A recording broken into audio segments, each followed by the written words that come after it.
Thank you so much for being here. This is Dr. Victor Manalo, and I am the macro social worker, and this is the Macro Social Work Mentor podcast. Thanks for coming in. If this is your first time listening to me, that's great. Thank you and welcome. If you've heard me before, welcome back, and I appreciate your support. So today we're going to be talking about purposive relationships in meso and macro levels, and I guess more specifically, purposive public relationships, because I love alliteration. So we're going to talk about purposive public relationships in the meso macro levels. We talked about in the last episode about the importance of relationships, and that relationships, according to our Code of Ethics, NASW Code of Ethics, that our relationships are an important vehicle to change. But there's an important quality of these relationships that I think we need to understand as social workers. And that is why I've titled this episode Purposive Public Relationships. Because you all know the old saying, it's not what you know, it's fill in the blank. You're all saying it, you're all screaming it out in your car. Yes, it is who you know, or wherever you're listening to this podcast. We complain that people get things who don't know anything, right? Because they know the right people. Well, these people are self-serving. Social workers are not self-serving, right? According to our values, we value service, integrity, competence, respect, all of these great things. So guess what? If we know things, which we do because we're educated, service-oriented, and we know how to read research, and we know how to treat people with respect and empathy, and we know how to collaborate, and we can be transparent, right? We can get stuff done. So if we know things and we're good people and we get to know the right people, we can be very, very powerful, meaning influential. And you want to be influential in order to get stuff done in the meso and macro levels, okay? So really what you need to do is take what you know, take your knowledge, take your wonderfully huge, empathetic, compassionate, and collaborative heart, and get out there and expand your network. Okay, I think that was kind of like the summary of my last episode. So let's move forward to the purposive public relationships that I alluded to. And I have to thank Aaron Schutz and Marie Sandy. Hope I'm pronouncing their names correctly. But they wrote a book called Collective Action for Social Change. Collective Action for Social Change, an Introduction to Community Organizing. And we've been using this text for a number of years in our undergraduate community organizing course in social work here at California State University, Los Angeles. And they have a chapter in that textbook called Public versus Private Relationships.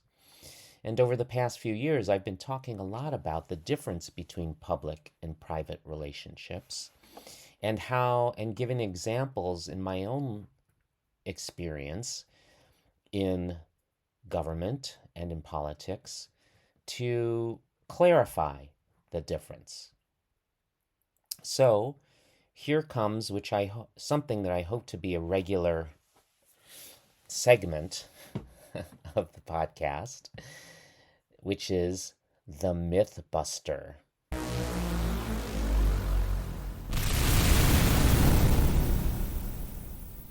So the myth that I want to bust here is exactly that the public relationships that we have with people in our public lives meaning our lives as social workers out in the public, right? So when you leave your home, when you leave your apartment, when you leave your townhome or condo or wherever it is that you live and are sheltered, anytime you step out of that place, you are now a public person. That is, you interact with people in the public arena. You are seen by people in the public arena, whether you're at your favorite coffee place or driving in your car in your neighborhood or shopping, or as well as at your kid's school. But also, as those are all public spaces, as much as public spaces are where you work and how you're seen at your agency and with your colleagues and with your clients. All of those are public venues, and the relationships that we have in the public are different than the private relationships that we have. Private relationships are the relationships that we all depend on in our private lives. So they're not the same. So if you look at, and by the way, this book, Collective Action for Social Change, An Introduction to Community Organizing, is also available on the web, I believe. So if you have access to a university library or other libraries, you may be able to look it up and find it as an ebook. But if you need access to it, send me an email, and I can send you a couple chapters or that I have available. I'd be happy to share it with you. But if you look at the chapter 8, and I'm sorry, here it is, chapter 8, which is called Private, Civic, Public, right? The difference between private relationships and public, the one difference is that private relationships are family, close friends, and yourself. Those are your private relationships. The public relationships are basically everybody else that you interact with outside of family, close friends, and yourself. Politicians, public officials, law enforcement, teachers, bosses, co-workers, supervisors, employees, strangers at Starbucks. Told you I like alliteration. Bankers, store owners, the dry cleaning person, the person the checkout person at your local food market. All of these people are public relationships. So the relationships, those are different types of relationships. And this is an important point that I think I want to get across. When it comes to purposive public relationships, and it's laid out here in Schutz and Sandy chapter 8. In private relationships, the benefits and purposes of private relationships are the need to be liked, right? So we know that in our private relationships with our close friends, with our family, we want to be liked. We expect loyalty, right? We expect loyalty from our family, friends, and ourselves. We want to be loyal to our private relationships amongst our friends and our family.